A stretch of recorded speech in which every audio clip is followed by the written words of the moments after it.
नमस्कार बंधुगण, आपण समस्त को मो चैनल को स्वागत।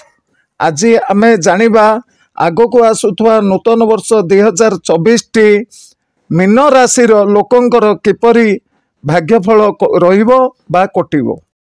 मीन राशि राशि चक्र द्वादशी भाव जल तत्वर बाहक 2024 वर्षटी आदौ मीन राशि पई शुभ नुहे।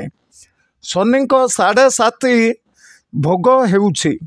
जन्म राशि रे राहु, द्वादश शनि, सप्तम केतु एवं मई 2024 ठारू बृहस्पति तृतीयस्थ रहिबे। शारीरिक पीड़ा और समस्या वृद्धि होगा संभावना।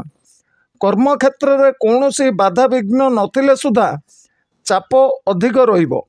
मानसिक चाप कारणरू अस्थिरता वृद्धि पाइबो। मैं 2024 ठारू शनि बक्री नवेम्बर 15 पर्यंत बक्री हेबे। सही समय रे अचानक अर्थ लाभर संभावना रही।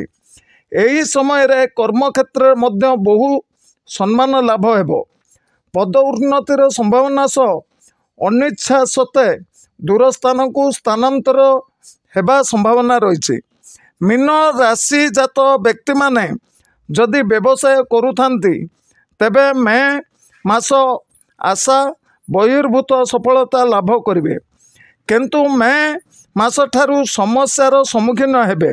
आर्थिक क्षति नहेले सुधा व्यवसाय रे स्थाणुत्व समस्या सृष्टि करिवो। विद्यार्थी माने आलस्य जोगु समस्यार सम्मुखीन हेबे।